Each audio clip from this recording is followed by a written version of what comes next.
안녕하세요, 불량TV입니다. 오늘 전해드릴 이야기는요, 일본 프로축구 J리그를 활용했던 한국 선수 탑 10을 선정하였습니다. 10위는 안정환입니다. 워낙 미남 축구 선수로 통했던 그는 일본 시미츠 에스펄스로 이적을 했을 때도 구단 달력 모델이 될 만큼 스타성이 돋보였습니다. 당초 페루자에서 방출된 뒤 헤매던 안정환은 일본 J리그로 진출한 뒤 다시 유럽 진출을 도모하고자 했습니다. 일본에서 프로 생활을 하게 된 안정환은 리그 16위로 거의 꼴찌 수준의 에스펄스를 리그 11위까지 끌어올립니다. 당연히 팀 내에서 가장 많은 득점인 11골을 넣어서 에이스가 된 건 덤이었죠. 이듬해엔 2004년 요코하마 마리노스로 이적해 안정환은 25경기에서 12득점을 했고, 이는 또 팀 내 최고 득점이었습니다. 덕분에 요코하마 마리노스는 리그 우승을 만끽할 수 있었죠. 9위는 김민우입니다. 윙백과 윙어까지 소화 가능한 멀티플레이어 김민우는 일본 사간도스에서만 6년을 뜁니다. 200경기를 넘게 뛰었고, 이는 한국 선수 중 역대 4위에 해당되는 기록. 김민우는 용병으로 시작해 시민구단 사간도스를 2부 리그에서 1부 리그로 승격시키며 구단의 레전드로 등극합니다. 사간도스 팬들에겐 어찌 보면 구단과 선수가 함께 성장하는 것을 봐왔기에 애정도 남달랐습니다. 2016년엔 주장 완장까지 줬죠. 군 문제 때문에 한국으로 돌아오기 전 이별식에서 사간도스 구단은 김민우에게 번호를 비워놨고 기다릴 것이라고 약속까지 합니다. 하지만 사간도스의 메인 스폰서가 빠지면서 재정이 흔들려 돌아갈 수 없는 상황에 처했고, 수원 삼성이 최고 대우를 약속하면서 군 전역 후에도 현재 수원에 남아있습니다. 8위는 황의조입니다.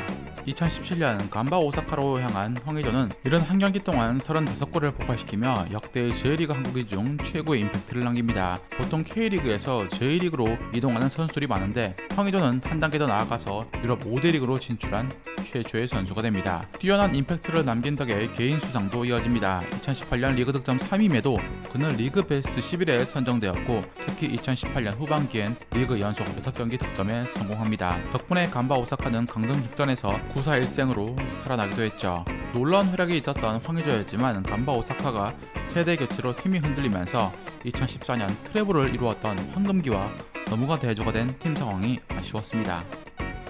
7위는 이그노입니다.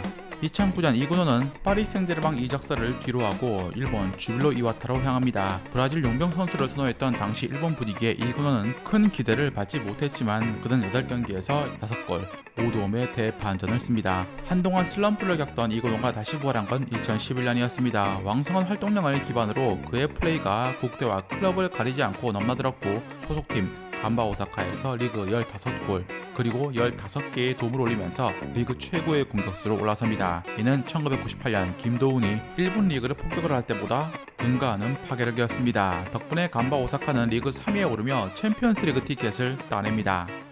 6위는 박지성입니다. 박지성이 일본 교토 퍼플 상가에서 뛰었던 사실들은 많이 알고 있습니다. 박지성은 교토에서 많이 뛰지 못했지만 강렬한 인상을 남깁니다. 팀 역사에 단 한 번의 메이저 우승을 2002년 박지성의 도움으로 해낸 것입니다.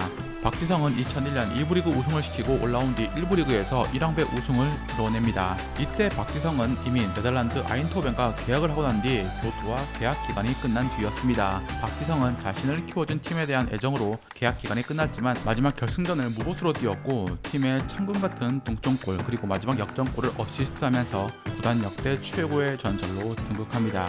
박지성이 팀을 떠나기 전 구단 측은 박지성이 절름발이가 되어 돌아와도 받아준다는 이야기는 이미 많이 알려진 일화입니다. 5위는 유상철입니다. 이미 한국에서 수비수, 미드필더, 공격수 베스트 11에 들 정도로 최고의 멀티 자원이었던 유상철은 리그 득점왕에 오른 뒤 1999년 일본으로 향합니다. 요코하마 마리노스에서 미드필더로 뛰었는데 2년 동안 44경기에 24골을 넣는 괴랄스러운 성적을 찍어냅니다. 그야말로 어디에서 뛰든 그는 골을 넣을 준비가 되어 있던 선수였습니다. 브라질 용병이 대세를 이루었던 이때 2001년 가시와 레이솔은 3명의 외국인 용병을 모두 한국인으로 채웠는데 그중 한 명이 바로 유상철이었습니다. 유상철을 강인했던 선수로 기억하는 일본 팬들은 유상철이 췌장암을 투병할 때 할 수 있다라는 플랜카드를 내걸었고 유상철을 응원하기도 했습니다. 4위는 최용수입니다.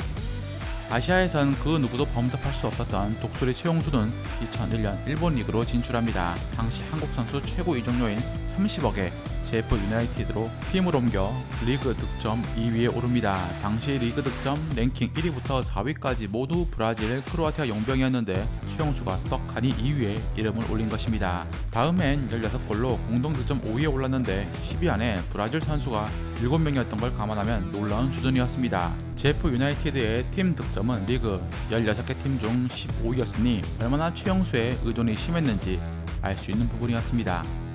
3위는 정성용입니다. 2010 월드컵과 2014 월드컵에서 많은 비판을 받았던 그지만 일본 프로 무대에선 2번이나 리그 베스트 11에 뽑힌 명수문장입니다. 이는 한국인으론 유일한 기록이기도 하죠.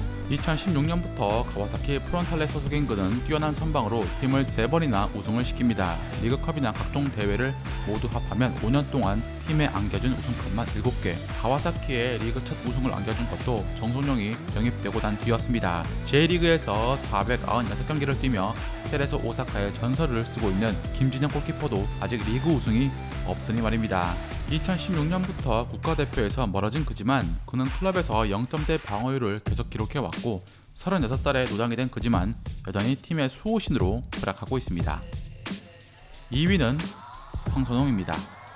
1998년 세레소 오사카로 이적한 황선홍은 리듬해인 1999년 리그 25경기에서 24골로 득점왕을 차지합니다. 이는 한국인 최초이자 한국인 유일의 기록. 황선홍의 활약으로 세레소 오사카는 리그 중앙위권에서 리그 5위까지 안착합니다. 이는 세레소 오사카 역사상 최고의 성적. 득점왕 당시 그의 옆엔 한국인 미드필더 노정윤이 있었습니다. 노정윤은 1993년 일본 진출을 한 선구자적인 인물이었고 황선홍 선수에게 많은 노하우를 전해줍니다. 황선홍은 올스타에도 뽑힐 만큼 기량이 좋았지만 세레소 오사카는 강팀이 아니었기 때문에 리그 우승은 힘들었습니다. 가시아 레이솔 이적 후엔 리그 우승 압박이 심하긴 했지만 팀을 리그 2위에도 올려놓기도 했죠. 대망의 1위는 홍명보입니다.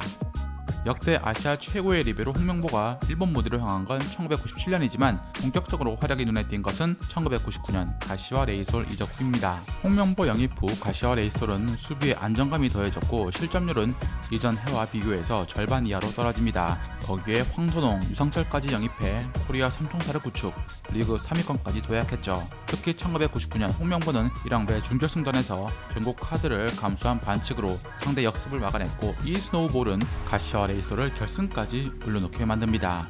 홍명보 선수는 비록 결승 경기에 뛰지 못했지만 우승에 영향을 미쳤다고 볼 수 있었죠. 일본 리그 베스트 11에 몇 안 되는 한국 선수 중 홍명보는 수비수 최초이자 유일하게 2000년 리그 베스트 11에 이름을 올립니다.